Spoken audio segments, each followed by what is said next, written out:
Well, folks, I must say, I never thought I would be making another video about this story, yet here we are once again to discuss the OceanGate Titan submersible that imploded as it was on its journey to go look at the wreckage of the Titanic. Now, I don't mind discussing this story again, because as some of you all know, this was one of my favorite stories that I ever covered. A tragic story indeed, but a very interesting one. There was so many little nuggets that you could find when it comes to this story. It was a gold mine. And of course, you know, Stockton Rush, the man who designed this little mini sub, he was controlling it with a bootleg video game remote. I mean, if you looked at the sub and you found out about how they built it and how it was ran, you would just know it's a recipe for disaster. Most people in the small little submarine community, they all knew that Stockton Rush was cutting corners, that what he was doing was very dangerous. But he ignored all of those warnings. And continuously, he went down in that little Titan sub, and some people were crazy enough to go with him. I would never be one of those people. I don't care how much money I have. I'm not going to spend my money, or even for free, to go risk my life at the bottom of the ocean in a little mini submarine that was put together by scrap parts that is being controlled by a freaking GameCube controller, okay? But there's a lot of billionaires out there that would travel from around the world to go into this little Titan sub. And of course, we all know how it ended, right? We sat there for days on end and we watched the clock show how much time, how much oxygen they have left. They only have 10 hours left of oxygen. And we watched for days and days, right? As the clock was ticking. And little did we know, even though I believe they knew, the sub had already imploded. In fact, you know, after doing some research on the story months after the story happened, it turns out that it looks like a lot of people knew that the sub imploded. I believe that the mainstream media basically knew that the sub imploded. But keeping up that little countdown ticker and acting like they didn't know what happened, it was great for ratings. The entire world was tuned into the story. We were all thinking that this may be one of the best, greatest rescue missions in the history of the world. They're going to go to the bottom of the ocean and save these people who are trapped in this little mini sub. And while covering the story and thinking about the story, even though it was interesting, it was so uncomfortable. Because I literally felt claustrophobic while even talking about the story. Thinking about 4 or 5 people crammed into that little sub sitting at the bottom of the ocean, wondering if they'll live to see the next day, wondering if help was coming. It was something, it's just, that's one of the most terrifying things I could think of, right? One of the most terrifying things imaginable. Now, of course, now we know that they weren't really trapped down there. They just, right? But for the first time, there's some new footage being released. New footage of some of the crew that was on ground or above the ocean that were helping with this mission. There's video of Stockton Rush's wife and some other gentlemen sitting around as the sub was going and descending into the ocean. And I mean, most people are saying that in this video, you can hear the bang when the sub implodes. I can't confirm that, but you do hear a bang. And if you just look at the body language of some of the people in this video, it's crazy. I don't even want to explain it. I just want to show you guys. But first, if you all support the channel, consider supporting the channel in one of many ways. You could like the video, comment, subscribe, share the video. Or if you want to take your support one step further, you could always send a Cash App or a Super Thanks, always greatly appreciated. But with that being said, let's go ahead and roll this clip and then I'll be right back with more thoughts. 400 meters to go. Yeah. It should be about 500 meters, 30. What was that thing?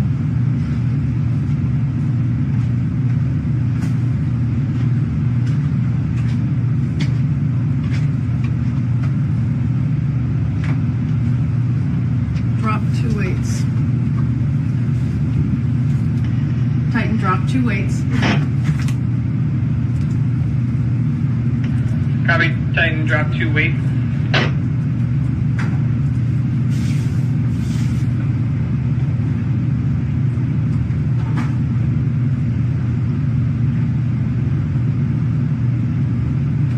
So he meant to go down fairly light. Don't think that exactly what happened.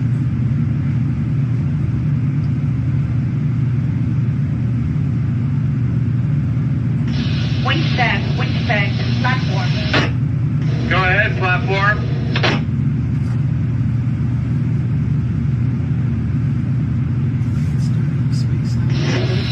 We're going to diver 419. Please dive equipment checklist. There's a line that says spare sector. More than 5 available. Say again. Right here. Repeat last. Diver 419. Please dive equipment checklist. A line says spare deck bricks. More than 5 available. The platform was light. Therefore, we need more bricks here, correct? Negative. Yeah, well, the platform, those weights can be on the platform and just be ready to transfer to the sub. Roger that. Thank you for confirming. We've lost tracking. Can you confirm how many bricks are on the platform currently?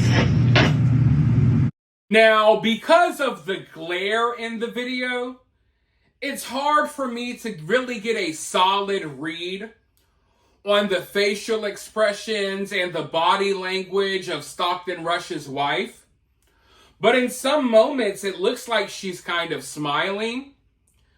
I don't think she really registered what may have happened there. Some would say maybe she's just happy because her billionaire husband just imploded and now she's going to get all of his money. I don't think that's necessarily the case. I just don't think it really dawned on her what may have happened. But when you look at the guy in the glasses sitting next to her, it's clear as day. It is clear as day that he's panicking inside. That he knows something ain't right. And it's almost like you can see the internal struggle in his mind. Wait, should I say something or should I stay positive here? I don't think he wants to be the one to say, well, I think the sub just imploded right next to the guy's wife. You know what I mean? I don't think he wants to be the guy to kind of break the bad news. I don't think he wants to be the guy to say anything. But you could see it all over his face. And how he looks at that other dude really quickly and the other dude leaves the room. Oh yeah, they knew. They knew damn good and well.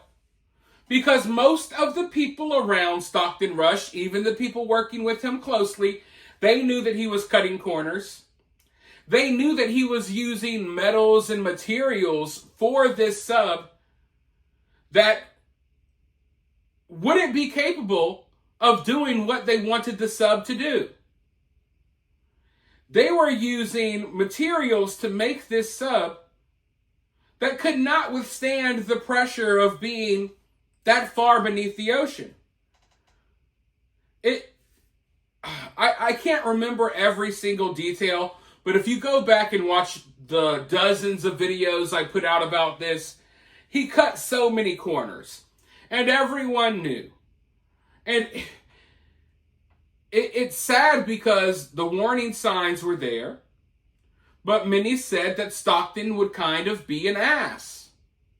And he was going to do his own thing. So, what happened, happened. But for me, if I'm sitting in a room with someone that displays the body language of the dude with the glasses on, like, you can't read that. Like, if I was Stockton's wife and I look over and I see that dude's face, I'm automatically going to know that something's wrong. Because he doesn't hide. I mean, the guy just looks like, oh, fuck. You know what I mean? So, I don't know. Maybe Stockton's wife just isn't good at really reading faces and reading the room. I don't know what it is. But if I was sitting there and I look over for, some type of reassurance or something, and I see someone sitting there like that, I'm going to be like, oh, what in the hell is going on here, right? So, I mean, I didn't expect that we would ever see this footage, and it looks like this may be the moment when the sub implodes, and she doesn't realize that yet. But even though you could tell that the guy with the glasses definitely knows what just happened, he knows something bad happened, it's also not really a look of surprise, right? It's not like oh my God, I never thought that this could happen. It's almost like an, oh shit, something bad happened, but kind of saw this one coming, right? Do you all get what I'm saying here? Like, there's not like a real shock there, right? He doesn't really look shocked and surprised. He just looks like, oh, what I feared was going to happen, happened. Which, I mean, anyone could have seen this coming from a mile away. Stockton built this sub with expired carbon fiber. And every trip that he took to the Titanic, the carbon fiber was breaking and separating little by little into little layers until, of course, they took that tragic dive. So I think a lot of the people who were working closely around Stockton knew that there was only a matter of time before a disaster. Also, Stockton was hiring a bunch of people who were not qualified to be working on subs. Stockton, I believe, said that he didn't want to hire any boring white men. So he was bringing in a bunch of people who were not qualified, basically DEI hires, that he could bring in and work for cheap. Because one thing people need to realize when you hear about, oh, I don't want to hire boring white people or boring white men, I don't want to do that. Most of that is, oh, you want to save money by paying people who aren't qualified. That's what a lot of that is. A lot of it is, oh, I just want to give other groups of people opportunities and chances. No, most of it is, oh, I don't want to pay this person what they deserve to be paid. So I'm going to go find someone that doesn't really know how to do the work, that doesn't really know what they're doing, doesn't really know anything at all, and I'm going to pay them pennies on the dollar. So most of the team that was working on these subs with Stockton, most of them had no business working on subs in the first place. And this is not a personal opinion of mine. This is what submarine experts were saying at the time. But this footage, it's crazy, it's sad. And I do believe there's a documentary coming out on Netflix in a couple of days. So we'll probably learn some more details about this tragic event. But for now, I want to know what you guys think about this and the video down in the comments below. While you're down there, hit that thumbs up, hit that subscribe, ring that notification bell, and I'll talk to you all very soon in the next one.